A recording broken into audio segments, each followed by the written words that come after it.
when you get thank you like that, probably a pretty special thank you, because aren't very many people that owe you that debt that'll just come up and say that.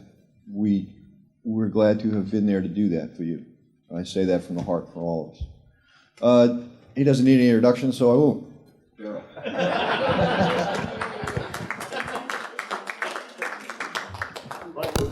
That was the best introduction I've ever heard. Brevity is the speed of life. It's great to be here always with all of you.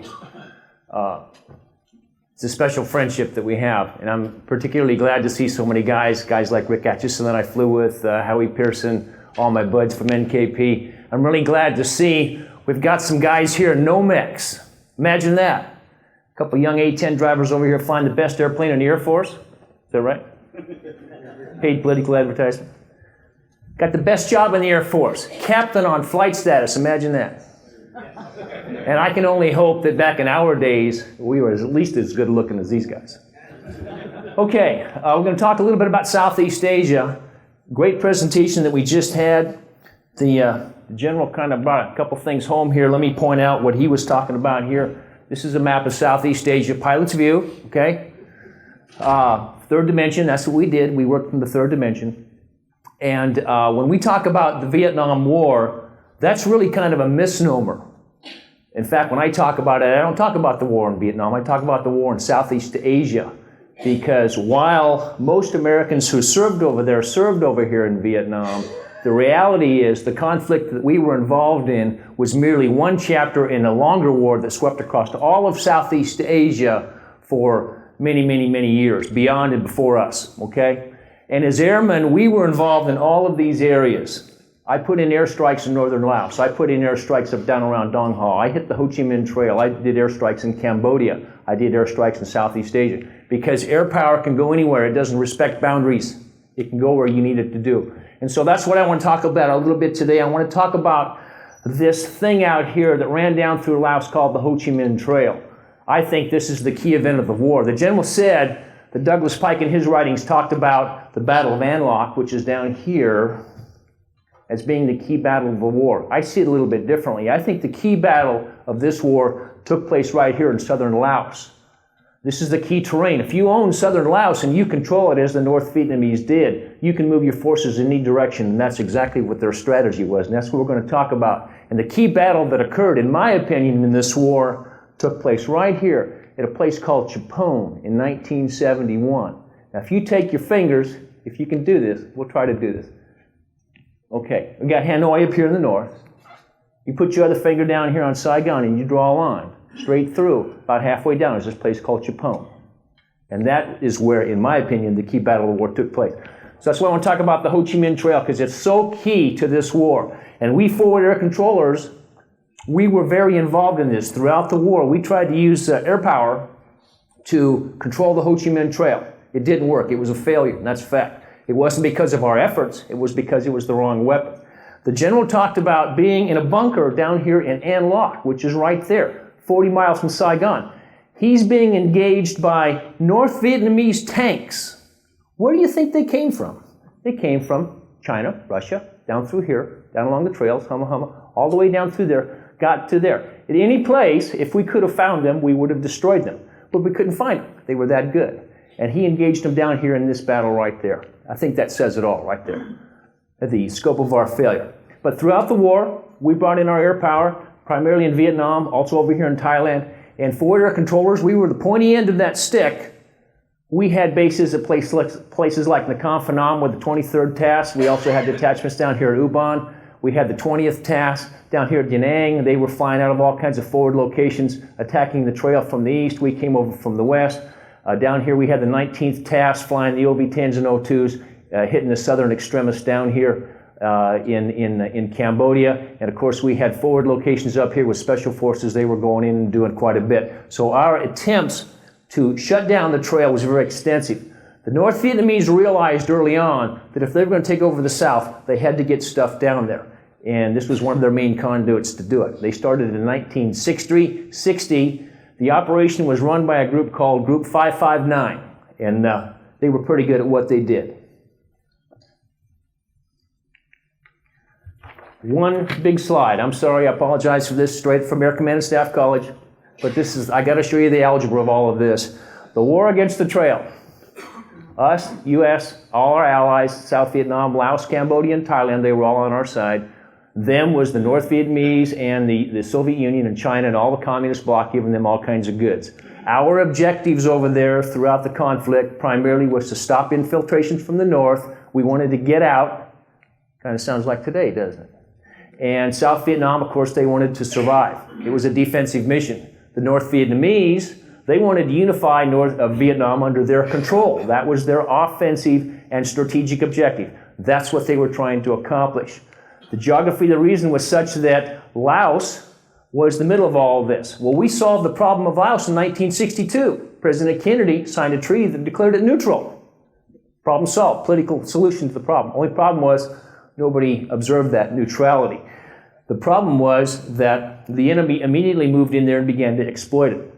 We realized what they were doing, but it precluded us from using our big main Army units like the 4th Infantry Division and the 1st Cav from going in there and shutting down that trail. If you want to keep your enemy from using a piece of real estate, you've got to physically do that. You can't necessarily do that with air power. It's a lesson we had learned in World War I, World War II, Korea, and we forgot it here. We tried to use other methods. So what we did in our moves to stop the infiltration, we decided we would use air power and special forces. The SOG guys, they were out there. And many of our FACs that flew, guys like Gary Dickers, Mike FACs, they flew with the special forces teams out there and did the best job that they could. And it was quite a battle that we waged. Over at where I was, in KP, Thailand, here it is. This is our home away from home. We carved it out of the jungle, and I understand it's gone back to the jungle. But right here at the north end of or the south end of the airfield, which was the important end, that's where all the FACs were down here. This was our place. And then we were bunkered over here and had our hoorah and had a good, it was a good life as young guys over there. In fact, we kept that base running until 1975. And there's our patch. We were called initially the Cricket FACs, and then the Gombe FACs, and then we became the Nail FACs, and that became our unofficial patch. We're going to change that. It'll take a little work there. And here's one of our first FACs going out on a mission to do his thing. Somebody sent me this. I don't know who this person is. I'd like to know myself, but he's getting ready to go out on a mission over the Ho Chi Minh Trail and do his thing out there. And that was our first aircraft, the Intrepid 01. 95 knots in a dive on a good day with a clean aircraft. You do all kinds of things with it. I turned it into a gunship one day, had a guy in the back seat with an M60. He fired off the side. We were throwing hand grenades out. Went out one day and decided I was going to be on a PSYOPs mission that day, and I was going to throw out leaflets. So I'm flying along, having a good time, throwing out all these leaflets, and I forgot that behind me is the tail of the airplane. And when I went then to try to climb up, pull back on the stick, nothing happened because the whole tail of the airplane was covered with leaflets. Made for a very interesting landing. And here's a good tight shot of the Ho Chi Minh Trail. This was taken by Bill Tilton, who was one of the first 01 Nail FACs over there. You can see quite a bit here. The way they initially developed the road, it was just nothing but a dirt road. And as you can see, we tried to destroy the dirt road, and it's very hard to destroy a dirt road because you can just go right around it. And here you can see now the enemy's moved in. They've built a little fording point down here across one of the rivers. We bombed the hell out of it trying to get it. But you can see the enemy's in here now. They're building bunkers, gun pits down here. They obviously wanted to defend this. And over the years that the Ho Chi Minh Trail existed, it became one of the most heavily defended areas in the entire world. In fact, there were areas where the United States Air Force could not go. We don't like to admit that, but it's true. When I flew over there in '72, there were whole big red areas on our maps. Don't go there because there's too many guns. You don't have air superiority when you've got things like that on your map. And we lost it to the guns and all the heavy air defenses there. One of our primary offensive weapons were guys like these, the air commanders initially flying things like A-26s, A-1s right here. Great machine. They took off, flew for a long time. Their limiting factor was not fuel, it was oil. They would take off with like 21 gallons of oil. And when the oil sump light would come on, then they had to go land. These guys are very fortunate because they will readily admit that if the North Vietnamese had ever developed an oil-seeking missile, they would have been in really, really big trouble. In fact, the last one that was shot down was flown by a young lieutenant by the name of Lance Smith, who's now General Lance Smith, and he's the Joint Forces Commander down at in Virginia, the last serving A-1 pilot on active duty. We upgraded our force here, of course, our FAC force. We introduced the Intrepid 01, which I guess was actually kind of built around the radios. I just discovered that. Somebody said that earlier. Interesting point. This one was assigned to the 20th TAS. See the little covey on the tail there, and that's their patch down there. And we used these from about 1967 till about 1971, and a lot of guys in this room flew that airplane. A lot of war stories there. Of course, the enemy air defenses, SA-2 missiles. By 1972, late 71, actually 72, these were showing up along the Ho Chi Minh Trail, buttressed with lots and lots of guns. My first mission I got over there, I was up over Ban Karai Pass with a guy named Gary Willis, and we had a 100 millimeter gun open up on us, and that's a really, really big airburst. My second mission, I was actually hit by a 23 millimeter shell, did not go off. Fortunately, we were able to fly the airplane home, put it on the ground. After those two missions, I thought, wow, that's going to be a long year. And then these guys show up, okay? And then we started losing airplanes to these. They shot down a Spectre gunship one night, blew them out of the sky. No survivors. They brought those bodies home not too long ago. But this is what we were dealing with. And when you're flying around in an airplane that's mostly plexiglass, and these are operating, you want to hear some interesting war stories. Grab Rick Atchison and ask him about dodging SA-2 missiles in an OV-10 during the BAT-2 SAR. Tremendous stories. And then we introduced the OV-10. There it is. This one's flown by the 19th TAS down out of Benoit, but we use these all over the theater, and this one's carrying the standard combat load. You can see here he's got his 230-gallon tank on here. And he's got a pod of rockets, probably another one on the other side. And here, the ever-dangerous 30-millimeter M60 machine gun, which was good for nothing except making noise. At the altitudes at which we had to operate, it got guys in trouble because they'd go down too low and try to stay straight, which was a dumb thing to do. But those were introduced in 1968, and we flew them right up until the end of 1975. In fact, in the last action of the war, FAC's flying OV-10s were right over the top of the Maya-Gez, and that's a great piece of history. And this is one of our main helpers here, the ever-dangerous F4 Phantom with a standard load of bombs. This guy was a summer helper, showed up in the summer of 72, came over from Holloman, hence the hoe on the tail there. And that's about what they were worth. This guy's carrying Mark 82s here. You can see the bombs. These here, those are daisy cutters, fuse extenders. Drop the bomb hits the ground, goes off above the ground, gives you a better frag pattern. It's better for soft targets like trucks, supplies, and people. Very effective weapon. Also right here, he's carrying an ALQ-87 electronic jamming pod, specifically designed to jam those surface-to-air missile sites. This was really the beginning of electronic warfare as we know it today. So in this one picture, we've got quite a bit. But these guys would show up all the time. We had several wings of them over there, and normally their standard load was 12 of those Mark 82 bombs, and they did a lot of work for us. In 1971, late 1971, our squadron, the 23rd TAS, we had 15 of our OV-10s modified as you see here, into what we call the paved nail configuration.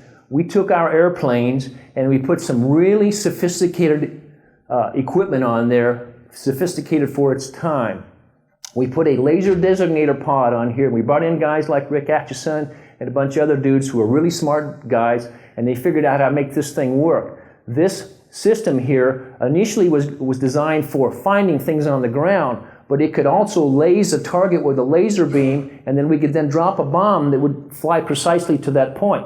It's a revolution in precision warfare. You see this today. This is absolute standard today. But this was the very beginning.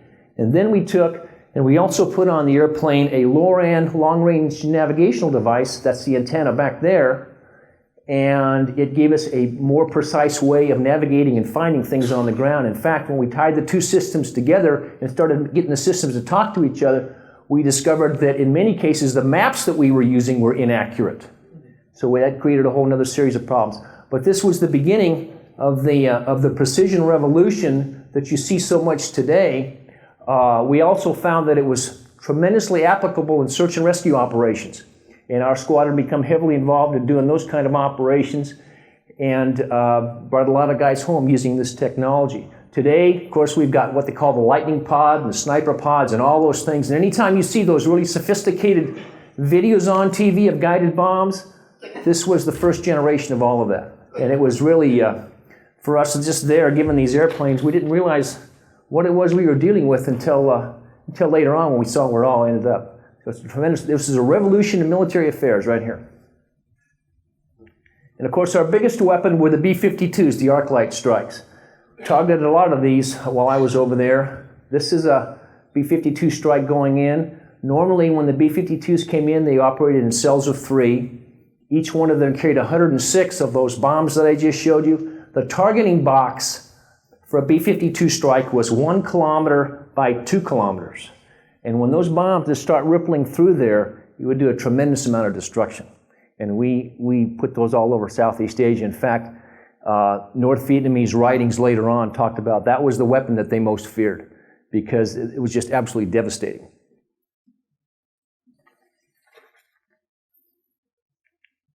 And we had guys doing off Special Ops Air Force too. This is Terry Pfaff. Terry was a Raven FAC up in the north. This is post-flight now. He's enjoying an adult beverage here, doing his thing, decompressing a little bit. But the Raven FACs primarily, we operated on the peripheries of the Ho Chi Minh Trail. We worked more in support of direct with the indigenous forces in the area, but even we got involved in some of that too. And of course, the Ho Chi Minh Trail was really nothing more than a dirt road, although it was a huge complex of dirt roads. This is, in fact, not the Ho Chi Minh Trail, but I took this picture, or I got it here, just to show you what a dirt road looks like from the lower part and how difficult it is to destroy something like that, because if you bomb it here, then you just go around it. Now, this is a very interesting piece of geography. Those of you who flew over there south of Pleiku might remember this mountain. Some guys seem to think that it has some similarity with part of the female anatomy. I won't go there. I will say, though, that there was a crashed airplane right up inside, and yes, it was a forward air controller.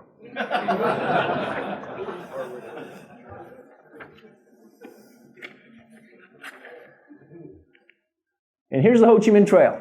It wasn't really a trail. It was a whole series of roads and cutoffs and crossovers and everything else. And I forget which particular point this was, but you can see how massive it was and how many bombs we dropped on there. And who knows what's up here in these caves and supplies and all kinds of stuff. And of course, every river fording points, so many things to hit, and we attacked it all. Now, back to the map. Let me talk a little bit more about the war. By 1971, 1970 actually, General Abrams realized that if he was going to be able to protect South Vietnam, which was what our defensive mission from the aggressors from the north, he had to isolate the two countries. And so he used his naval forces out here to shut off flow of any enemy supplies down over the water, Operation Market Garden. And then he sent his forces into Cambodia and cleaned out all of this. And I'm sure a lot of you guys were involved in those kind of operations. And that left one last conduit, which was the Ho Chi Minh Trail. And he realized that if we're gonna win this war, if we're gonna isolate South Vietnam so they can defend themselves, we've got to stop the flow of supplies from the north. And they come down through places like Mugia Pass and Ban Karai Pass and down through Chapone and then down through in the Ah Shaw Valley in southern, down to a place down here called the Man's Head was a primary location, and down here, these base areas down here, and then they would infiltrate the supplies into the south here or down through Cambodia, and we had to staunch that supply. And so General Abrams realized that with that one last conduit, we were bombing the trail now very heavily. In fact, prior to the bombing halt in 1968 up north, we were flying 4,700 sorties a month along the Ho Chi Minh Trail. Sorties, one mission, one time, one aircraft, one time. But when we stopped flying the missions into North Vietnam, we turned all that air power onto the Ho Chi Minh Trail, and we plussed that up. We were flying 12,800 sorties a month, dropping bombs on the Ho Chi Minh Trail, like that F-4 that you saw. In fact, during the entire war that we were over there, we dropped 2 million tons of bombs on Laos, primarily southern Laos. Laos is the second most bombed country ever. The first most bombed country, of course, was South Vietnam, where we dropped 4 million tons of ordnance on there. And I'm not talking about all the artillery and hand grenades and everything else in the Agent Orange that we dropped. South Vietnam is the most bombed country in the history of ever. It's incredible. And those bombs are still going off. Anyway, General Abrams realizes now that he's got a strategic problem. He's got to isolate the South from the North. He's got to do something about the Ho Chi Minh Trail. Air power's not doing the job. Because again, if you want to block a road, if you want to block a piece of territory, you've got to put forces there.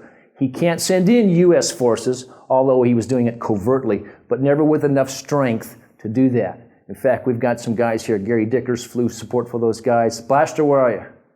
Bill Shelton, he led the detachment of Army guys here at the Confidant called Heavy Hook, and he spent time incredibly walking the Ho Chi Minh Trail. He's one of my personal heroes, I'll tell you. Incredible stuff. General Abrams realizes, though, he's got to block this road. Well, what does he have? Well, he just spent the last 2.5 years building up the South Vietnamese military.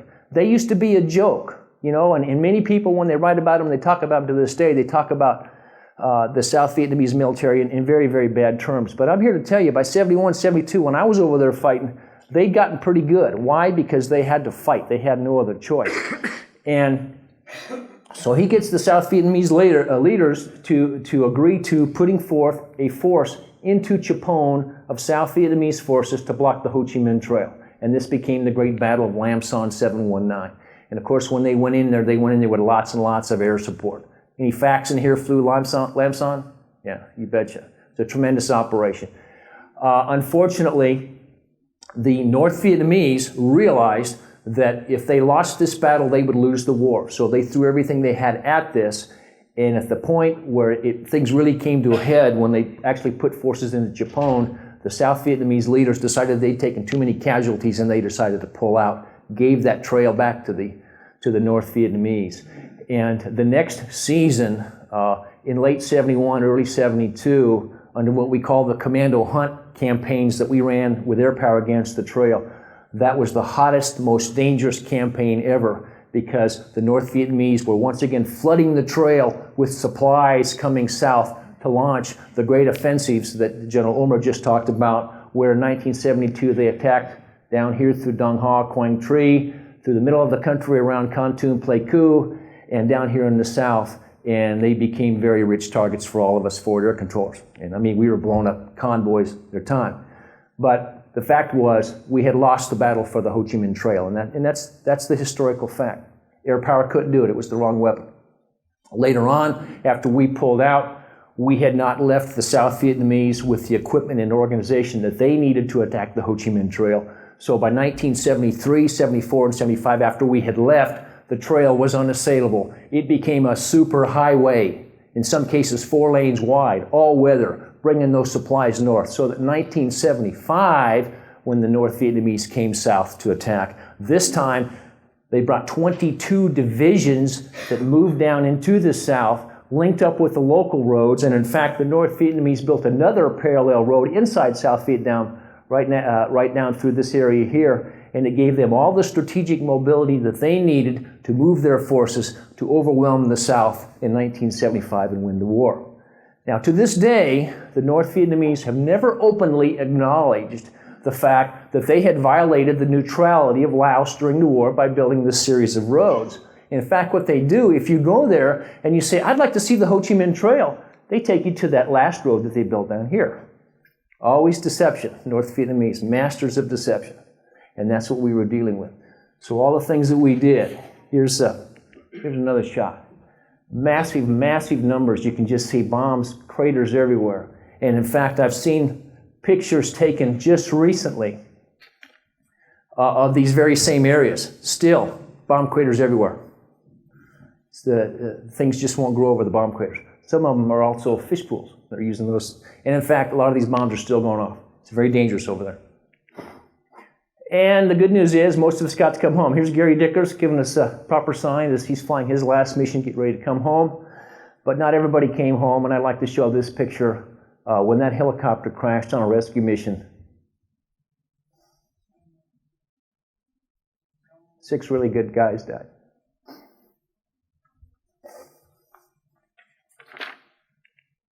So here's an analysis of the war. This comes right out of some North Vietnamese writings here. In fact, you can read this quote. This is how they feel about the trail. They call it the Trung Song Road. That's their term for it. I'll let you read that. I think that says it all. And like I said before, what was their political objective? It was to unite the two countries under their control, and by using the Ho Chi Minh Trail as they did, they achieved their political objective and won the war. So what can you say? More power to them. So that's a quick and dirty 30 minutes on the Ho Chi Minh Trail. We could go on forever. We could talk about other operations, and we could talk about the rustics in Cambodia. And there's so many now. We'll do that at the bar, where we really should be having these stories anyhow. But I had the honor of serving in the 23rd TASS for 2 years, 72 through 74. Worked with a lot of great buds. Worked with a lot of great commanders, guys like Howie Pearson. Follow him anywhere, even there. Now that's a great commander. What can I say?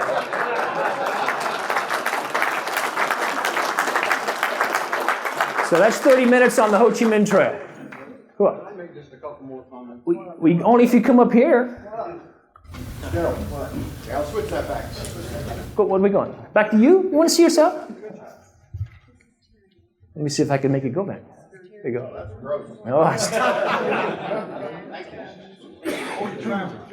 I do. No, we're going to have rebuttal now from the general. I'm in trouble. Uh-oh. Here we go. 3 quick comments. Okay. I forgot about B-52s, not because they weren't trivial, but on the 11th and 12th and 13th of May in 72, General Abrams gave General Hollingsworth all B-52 strikes in the theater, I guess. We had one around Anlock every 50 minutes for 36 hours. You're right about the boxes, except that we all cheated a little bit and brought them in closer than what we should. We cheated? And one of the neat things with the SAC guys then was that they captured a prisoner who said that my regiment is now outside and they are in the bomb hole craters left from the B-52 strike yesterday, and they know that you will not strike again in the same place. The B-52s were apparently already on the way from Guam, and through various Air Force communications, they diverted one into the same box that we had hit yesterday and apparently decimated the remainder of an entire North Vietnamese regiment.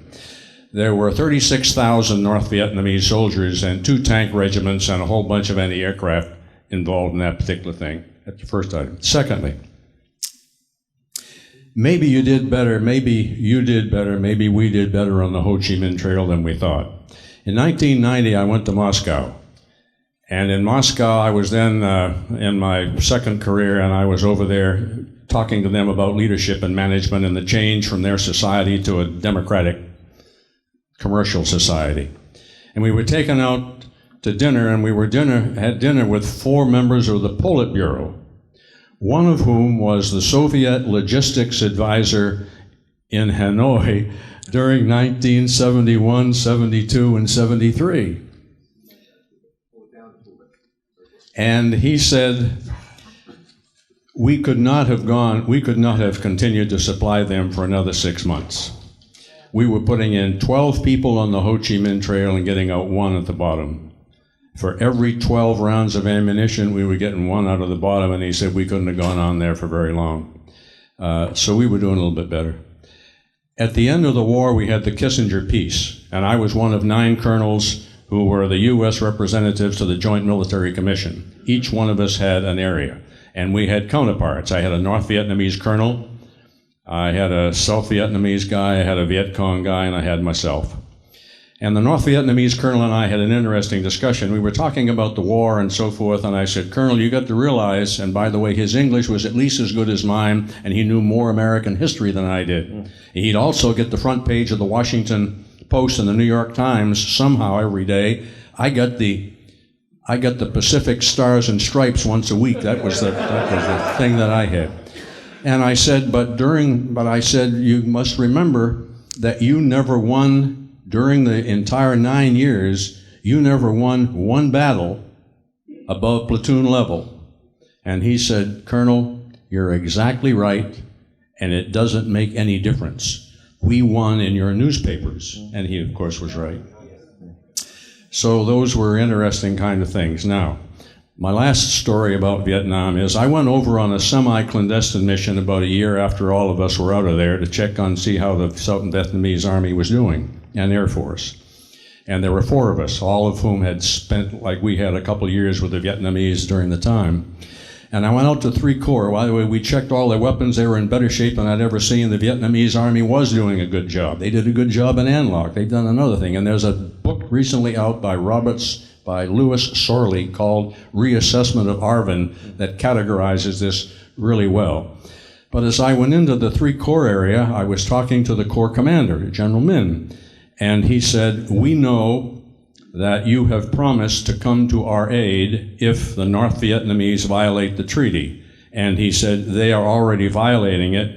They are moving their forces. And here is where I want you to put in some arc lights when they start to invade. And I said, General, I don't think, I said, I can't speak for the United States, but I'm not sure there will be any more U.S. air power.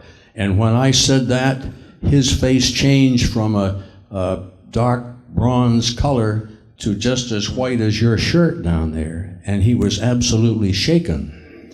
Our mission was to report back on what they needed. And we said, they're taking care of their equipment, they're taking care of their people, they're very low on repair parts, and they're very low on artillery ammunition, and they need some helicopter help very soon, and we reported that. So my feeling is, to tell you the truth, in 1974 and early 5, 1 B-52 strike and about $500 million worth of ammunition, and I think that the North Vietnamese would have given up. But in any case, thanks again, and that's for my personal opinion. God bless the grunts, huh? God bless you. One more comment. Now, one more comment. You guys have heard me say this before, and I want to say it again. You've got to remember what history is. It's not what happened, it's what's recorded. Now, with a lot of talks today about people that have been writing books, how many of you have not yet written a book? Get with it, okay? Capture that history. Gary Dickers, you got to do the fact story of the Saw guys. You got to do it. It's got to be done. And with that, I'm done. Great as usual.